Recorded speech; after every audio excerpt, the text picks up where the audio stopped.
जय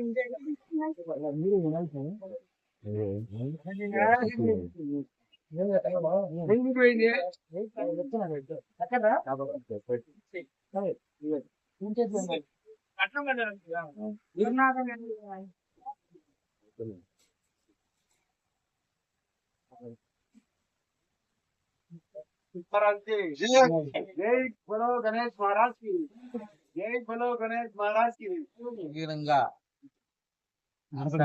గణపతి మహోత్సవం జరుపుకుంటున్నాము. ఈ సంవత్సరం తోటి ఈ అవకాశాన్ని ఇచ్చిన విఘ్నేశ్వరుడికి సదా సేవలు.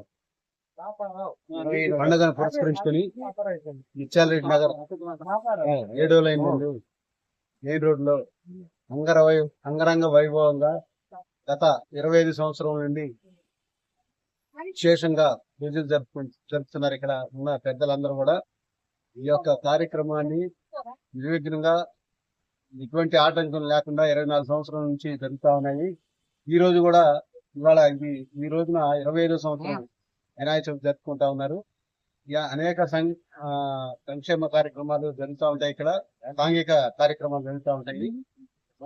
ఆ కార్యక్రమాల్లో భాగంగా భజన కార్యక్రమాలు కానీ, అట్లానే కోలాట కార్యక్రమం, ఇలా అనేక రకరకాలుగా 3 రోజులు ఈ కార్యక్రమాలు నిర్వహిస్తూ ఉంటారు.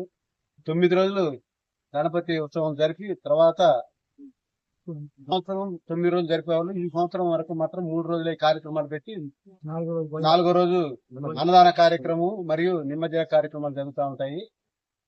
ఇక్కడ గొప్పగా బాగా చేస్తారు. అన్నదానం దాదాపు 8,000 మంది నుండి 10,000 మంది దాకా అన్నదాన కార్యక్రమాలు జరుగుతూ ఉంటాయి. వినాయకుడి పూజలు మాత్రం అంగరంగ వైభవంగా జరుగుతూ ఉంటాయి. ఈ యొక్క కార్యక్రమాన్ని జరగడానికి ఇక్కడ ఉన్నటువంటి పెద్దలందరూ కూడా కలిసి ఈ యొక్క కార్యక్రమం జరుగుతాయి. వినాయక చవితి శుభాకాంక్షలు తెలియజేస్తున్నాం. ముందుగా ముత్యాలరెడ్డి నగర్ 7వ లైన్ లో గత 25 సంవత్సరాల నుండి నిర్విఘ్నంగా ఈ యొక్క గణపతి పూజలను అనుకుంటున్నది. ఇంతకాలం ఇక్కడ ఈ కార్యక్రమం నిర్వహించడానికి ఇక్కడ ఉన్నటువంటి ప్రజలు, పెద్దలు అందరూ కూడా వారి యొక్క సహాయ సహకారాలు మాకు అందిస్తున్నారు. కాబట్టి ఎటువంటి నిర్విఘ్నం లేకుండా ఈ యొక్క కార్యక్రమాన్ని మేము చేయగలుగుతున్నాము. ఈ 25వ సంవత్సరాన్ని పురస్కరించుకొని 3 రోజుల కార్యక్రమాలు అయితే ఏర్పాటు చేశాము. మన వర్షాభావం అంటే ఇట్లా ఉంది, కార్యక్రమాలు జరుగుతాయి కూడా మాకు అర్థం కాని పరిస్థితి. మొదటి రోజు ఈ రోజు కూచిపూడి భరతనాట్యం ఏర్పాటు చేశాము.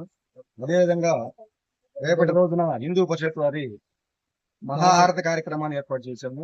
3వ రోజు అన్నదాన కార్యక్రమం ఏర్పాటు చేసి సాయంత్రం కోలాట కార్యక్రమం ఏర్పాటు చేసింది.